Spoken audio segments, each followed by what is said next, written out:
বিদেশে আসলেই একবার আইফোনের সরাসরি, মানে আপনি এখানে খোঁজ লিখলে আইফোন পাইবেন, এত আইফোন, ওরে বাপ রে বাপ। আর আমি এখন আছি ইটালিতে, আর এখানে মানে ফ্রি দিতেছে।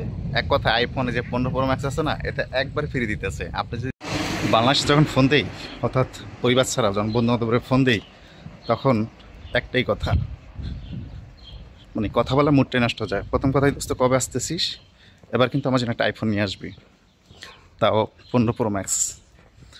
এরপর থেকে সবার নাম্বারই প্রায় ব্লক করে দিচ্ছি, কারণ যাকে ফোন দিছি তার একটাই কথা, মানুষ বিদেশ থাকলে তো দেশের যারা মানুষ আছে তাদের কথা মনে পড়ে, তাই না? স্বাভাবিক মনে পড়বে, কিন্তু ওদের ফোন দিলে একটাই কথা, যে দোস্ত কবে আসতেছিস, এবার কিন্তু আইফোন 15 Pro Max লাগবোই লাগবো।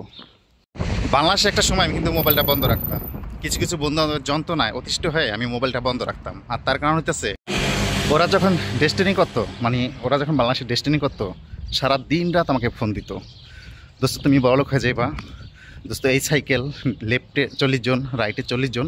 আমি ভয়ে মোবাইল বন্ধ করে রাখতাম, এই বন্ধু বান্ধবের ফোনের ভয়ে। কিন্তু এখন আবার কিছু কিছু বন্ধু বান্ধব মানে বিদেশে এসে ওদের নাম্বারগুলো আমি ব্লক করে রাখি, বা ওদের ফোন দিলেও আমি ধরি না। তার কারণ হইতেছে যে ওদের একটাই কথা, দোস্ত আসার আগে কিন্তু আমার জন্য আইফোন 15 Pro Max নিয়ে আসবা।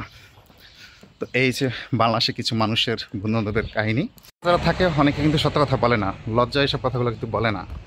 কিন্তু এই আমার আবার একটু লজ্জাশরম কম, তো তাই সত্য কথা বলাই পছন্দ করি। কিন্তু অনেকে কিন্তু আপনাকে সত্য কথাগুলো বলবে না।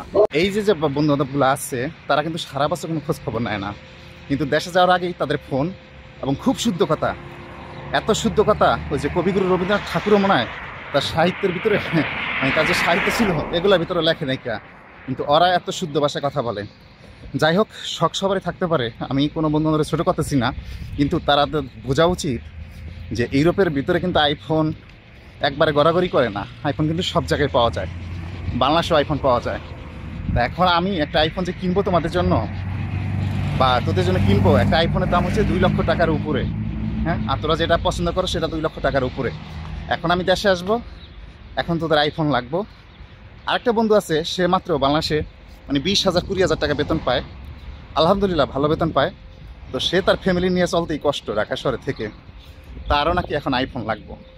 সে বলতেছে, দোস্ত তুমি ওই আইফোনটা আমার জন্য 15 Pro Max নিয়ে এসো, আমি মাসে মাসে তোমাকে টাকা পে করে দিব। আরে ভাই, তুই কেমনে দিবি? তুই তো নিজেই তোর ফ্যামিলি নিয়ে চলতে পারস না, এখন তুই আবার আমাকে কীভাবে আইফোন, আর এই যে এত টাকাটা 2 লাখ টাকা তুই আমাকে মাসে মাসে পে করবি? হ্যাঁ, তো এটা কিন্তু বোঝা উচিত সবারই। এখন বিদেশ আসছি দেখি বলত পাইয়া তুমি আমার আইফোন 15 Pro Max তোমার কিনে নিয়ে যাইমু, আর তুমি আমার মাসে মাসে 20,000 টাকা বেতন পাইয়া মাসে মাসে আমার টাকা দিয়ে দিবা, এটা তো ভাই বিশ্বাসযোগ্য না।